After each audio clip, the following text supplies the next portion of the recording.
Hi there, it's maybe day 9 or 10 of me recording daily YouTube videos, and I'm a bit of a mess at the moment. I promised my team that I'd be waking up at 5 a.m. and productive and all that stuff, but I don't know, I failed that task for these days, and I'm not doing that because I'm going to bed too late. I've been working today with the lead generator at night, so yeah, that's how we're going, and agency is scaling up and it's taking up a lot of time. And in order to save that time for the agency and for the business, I started not asking anybody's permission. What I mean by that, I started speaking more confidently, and that was the compliment I got from my team on yesterday's daily meeting. That was really interesting and shocking for me and pleasant. So yes, I stopped hesitating. I stopped saying these words and I do not know, or asking people about their opinion. That's important when these people are experts in some niche, and when I am sure that I do not know the answer to this question. Of course, I'm not a dictator or anything, but whenever there is a question about leading, let's say, and I should set the time. I'm not asking a person, what time works for you in the week? No, it's not like that, because we're not going to be productive.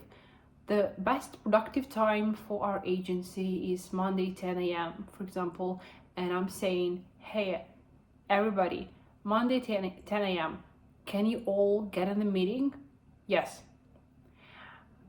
There is a question still, but I'm not being unsure about the time or about the decision, and it's 95% that everybody would agree on that if I've calculated that properly, and if I'm relying on myself making the decision and not, extending the time of making the decision and multiplying the time to get there. So I can be asking each member of the team on what time works for them perfectly. I can be asking everybody what do they think about these videos which might not be working. Yes, we have analyzing time like once in 2 weeks. We are on Saturday analyzing all of the planning and all of the stuff we have, and then I do this. And then on Monday I'm asking them questions like, here are the statistics, what do you think of that? It's not working, we cut it out. So we are just not, keep conversating about the stuff which can be cleared and about which I can take responsibility. It also would work for designers and for branding agencies. That's really great. When you are working with a professional agency or a designer, he knows what he's doing, and he won't be asking you thousands of questions. Whether you like this color of the button, whether you like this section, do you like this composition?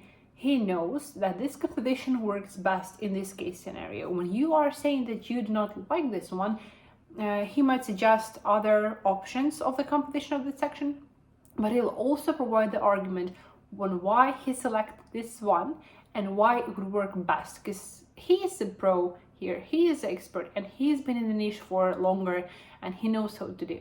And if you have a designer who is unsure about his decisions, who is asking you all of the questions and all the specifying, who is relying too much on your leadership, those people who are relying too much on somebody's leadership are earning more and they are succeeding, in a slower way.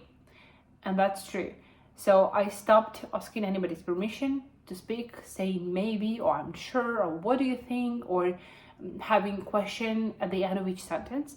I just stopped doing that and I started making statements. If somebody actually disagrees with me, he's free to tell that to me. Like, I'm not biting here. Next thing, I figured out that in sales, the person asking the questions is the leader or in the call. Because I had an interview with one designer recently and I've been the one speaking the least, but I was in charge in the conversation. Why? Because I've been asking the questions and she was talking too much, but she wasn't. And yeah, that's fine. That's how interviews actually work. They should work this way. But I figured, yes, if I'm gonna be making sales, I should be the person asking the questions, not answering them. And that's what Alex Ramosi teaches us. When you got asked the question about your product, you should ask, not a counter question, actually, a question about that question. When they're asking, do you have awards in this specific niche for this specific website? I'm like, why is that important to you?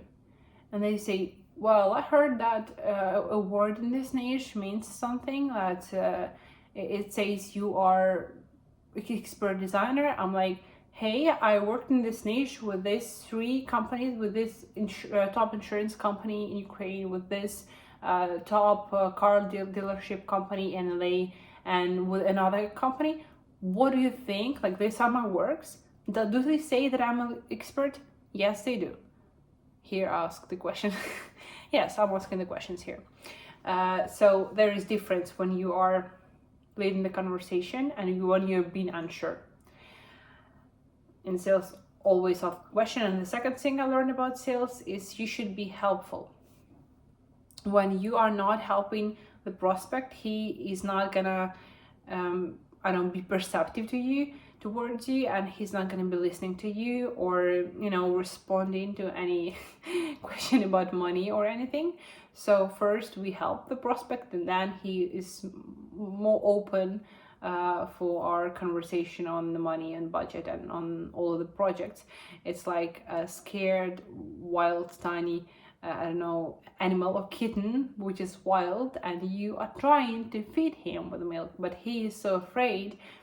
He's so afraid of potential danger that he's afraid of getting closer to the bowl with milk, right? So he should first try it, get some help from you, and then he'll be open for more help. And that's how it works. And I've learned that by losing maybe 2 clients this week.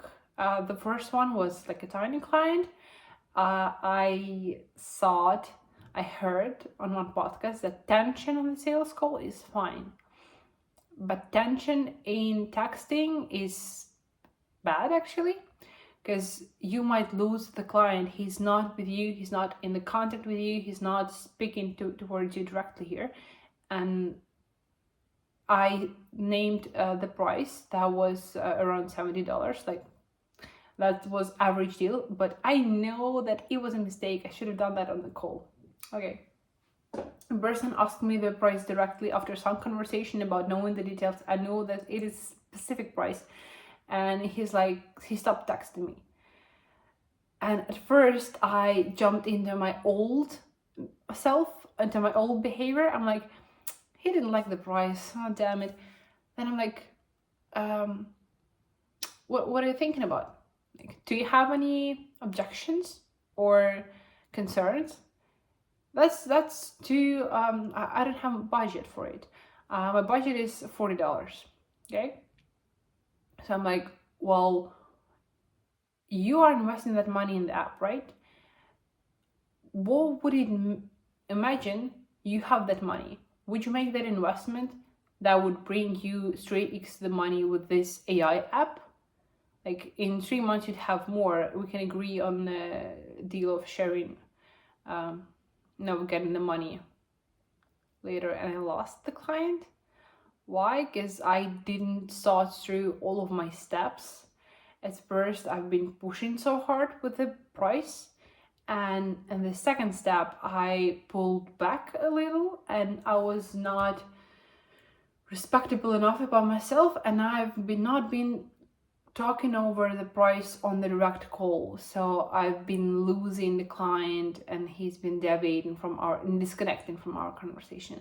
And the second time was when this week I made a redesign concept previously, but about Dr. Wanda Wright for her website, and she texts us on Instagram. She says, thank you for all the analysis, it's all helpful. We're currently in the rebranding process, so it helps a lot, thanks. And here I am jumping right away like a happy puppy, I don't know, with her.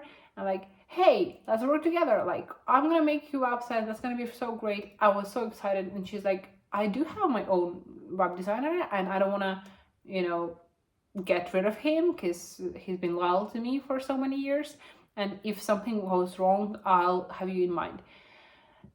And that was the moment when I lost the client, kind of, because I've been too excited and I showed how excited I am about the client and how I'm not well confident and respectful of myself, okay?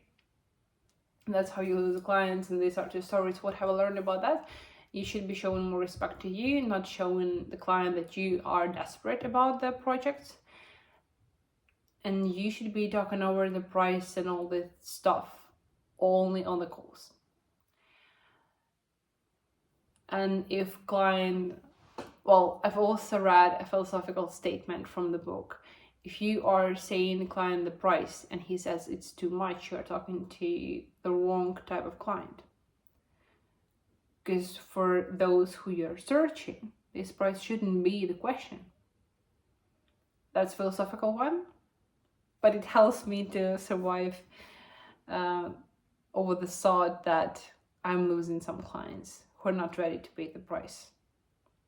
I have such a desire to lower the prices for them, but then business isn't gonna work. And the last thing is I continue living the slogan of this week's, which I set out yesterday. If you take yourself seriously, if you're not being childish about your job or about your assets, about your business, if you are becoming responsible and if you are living your life, if you are taking the action and responsibility, then you're gonna do great and better. And here I am taking the responsibility and the action here, because I've decided that there is no more time for me playing the game of being web designer, that I should be, or playing the game of having the agency and having only 2 designers. That's too little. It's not profitable, not for me, not for them, because they have times without projects, or I have time without projects and then I jump on the project and then agency gets clashed, it's unorganized. So yeah, I should take this stuff seriously and take this on another level.